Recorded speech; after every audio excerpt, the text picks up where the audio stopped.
Ini dari tahun kapan kita berbicara maulid? Kita jelaskan dalilnya, kita jelaskan kalam ulamanya, dan tidak ada di alam semesta ini yang anti maulid kecuali satu kelompok saja, Wahabi. Bener, nggak ada yang lain. Coba antum cari, datang ke Saudi, cari ma'had, cari zawiyah yang bukan Wahabi, mereka maulidan. Datang ke Suriah, datang ke Yaman, datang ke Kairo, datang ke Alexandria, Asyut, di sana orang maulid 12 hari 12 malam. Di Mesir, ya, terakhir ditutup pawai, nggak tahu semasa pandemi ini. Ya, Aljazair, Tunis, Libya dulu, sekarang saya nggak tahu. Maroko, Maghrib, semuanya merayakan. Hanya satu kelompok yang nggak, kok berisik sekali nih kelompoknya. Kita jawab, ini dalilnya loh. Inilah ulama yang berkalam. Mereka nggak terima. Ya, jadi percuma saja kita mengkalamkan, menjelaskan hujah kepada kelompok ini. Terus bagaimana? Ya sudahlah, maka kita nggak usah niat untuk menjawab mereka. Kita maulid untuk menumbuhkan cinta kepada Rasulullah Sallallahu Alaihi Wasallam. Masyaallah ikhwah yang dirahmati Allah. Kembali lagi, kalau hanya mengikut dalam Al-Quran semuanya atau hampir semuanya, kebanyakan manusia itu la ya'lamun, tidak berilmu, la yafqahun, tidak mengerti, la yu'minun, tidak beriman. Kalau ikut kebanyakan. Ma'asyiral ikhwan, tadi juga hadis secara eksplisit sudah menunjukkan di akhir zaman itu yang banyak adalah golongan yang menyimpang daripada golongan yang. Nah, jadi ukuran kita sekarang bukan pada kecerdasan seseorang, bukan kepada banyaknya yang mengikuti, bukan dominasi. Agama ini bukan dominasi, agama ini adalah ilmu. Maka sekarang kita pertanyakan, dasar orang yang mengadakan apa? Dasar orang yang tidak mengadakan apa? Lalu kita lihat ilmunya, dalilnya. Ya, sebagian mengatakan dalil, ya ini membahas masalah ini sensitif juga sebenarnya. Sebaik apapun saya ucapkan nanti pasti akan komentarnya tidak juga menyenangkan. Menyalahkan lagi, Ustaz. Iya, menyalahkan lagi. Ya sekarang apa dasarnya yang mengadakan, apa dasar yang tidak mengadakan? Ya, masing-masing pasti ada hujahnya. Pasti ada hujahnya. Yang tidak mengadakan, hujahnya sederhana. Sebaik petunjuk adalah petunjuk Muhammad sallallahu alaihi wasallam. Kalau alasan mencintai Nabi alaihi salatu wassalam, kita katakan tidak ada generasi yang lebih mencintai Nabi lebih dari generasi pertama. Tidak terbandinglah cinta Abu Bakar dengan Profesor Abu Bakar. Tidak sebandinglah cintanya Umar bin Khattab dengan Pak Umar bin Khattab. Tidak sebandinglah cinta Utsman ya dengan cintanya Dasman. Mereka adalah orang-orang yang diakui oleh Allah Tabaraka wa Ta'ala, diakui oleh baginda Nabi alaihi salatu wassalam.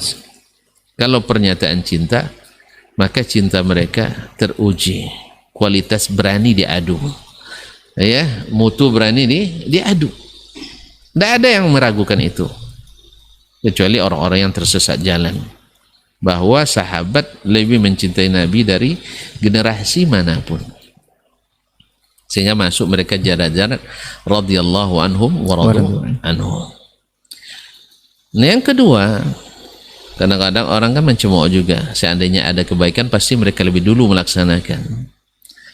Ya, silakan aja antum mentertawakan ini, tetapi dasarnya sangat jelas, khairul quruni qarni thumma allazina yalunahum. Sebaik-baik generasi adalah generasi itu. Yang kedua, Allah sudah berikan cap legitimasi, mereka generasi yang diridai, kemudian agama yang diridai adalah agama seperti mereka pada saat itu. Fa in amanu bimithli ma amantum bihi faqad ihtadaw. Andainya mereka beriman seperti kamu beriman pada sahabat, mereka benar-benar dapat hidayah. Oleh itu ikhwani fillah, maka yang mengikut mereka ya pasti tidak menyimpang. Dan yang tidak mengikut dikhawatirkan menyimpang. Tentu siapa yang cerdas, Nah, balik lagi cerdas ini. Saya udah cerdas pasti ngikuti ilmu, bukan mengikuti kecerdasan dan hawa. Jelas kan? Nggak ada kurangnya generasi itu. Kalau kita banyak kurangnya. Nah, mungkin antum jawab, oleh sebab itulah kami adakan Ustaz supaya jangan kurang gitu ya. Buktinya saja. Lalu ditafsirkanlah, karena kita ikhwani fillah, bedanya generasi as-salaf dengan al-khalaf. As-salaf itu berilmu dulu baru diamalkan. Kalau kita diamalkan dulu baru dicarikan ilmunya. Nggak dapat apa namanya, nggak ada emas bungkal diasah, tak ada kayu jenjing dikeping. Akhirnya apa? Yang tak menjadi dalil akhirnya bisa dijadikan dalil. Yang tidak dipahami oleh salaf seperti itu, akhirnya kita paksakan memahami seperti itu. Apa sebab? Karena tidak ada dalilnya lagi. Lalu kita kumpulkan zallatul ulama. Padahal zallatul alim, zallatul alam. Tergelincirnya seorang ulama, tergelincirnya seluruh alam. Oleh itu, ma'asyiral ikhwati wal akhwat yang dirahmati Allah, ya bagaimanapun dalam masalah ini, masalahnya bukan kecerdasan tapi ilmu. Kalau disebutkan tidak ada yang meninggalkan maulid kecuali satu golongan, mudah-mudahan ini rekomendasi nih. Ya, mudah-mudahan rekomendasi, karena memang kata Nabi alaihissalatu wassalam semuanya. Nah, ini mohon maaf nih, saya tidak dalam rangka menghukum yang maulid masuk neraka, na'udzubillah thumma na'udzubillah thumma na'udzubillah, bukan itu maksud kita ya. Tapi karena sudah disebutkan seperti itu, mudah-mudahan kita masuk yang satu tadi, yang beragamanya persis sama dengan zaman Nabi alaihissalam. Di zaman Nabi datang Rabiul Awal, berapa tahun itu? 13 tahun di Mekah, 10 tahun di Madinah. Selalu melewati Rabiul Awal. Oke lah, di Mekah kan masalah sulit kan, Madinah sajalah. Madinah 10 tahun kan tidak aman, boleh katakan relatif aman ya, sudah aman sekali. Maka tidak pernah ada perselisihan dan kegalauan bila datang bulan Rabiul Awal. Tidak ada. Mereka biasa saja datang Rabiul Awal. Sampai abad kedua, abad ketiga, abad keempat mulai terusik kenyamanan itu. Ya, kalau kembali ke tadi aman-aman, harusnya kembalikan yang aman gitu kan. Kembalikan ke yang aman seharusnya. Kan tadi kan kami aman-aman aja, kenapa kalian usik? Sekarang balik lagi ke yang aman, yang asli. Dulu aman-aman, setelah diadakan baru tidak aman. Apalagi di akhir zaman, apalagi di negeri kita yang sangat jauh dari pusat ilmu itu sendiri. Ma'asyiral ikhwan yang dirahmati Allah SWT, hanya setiap datang bulan Rabiul Awal atau 2 bulan sebelumnya, semua dalam keadaan was-was, ya, was-was, ketakutan.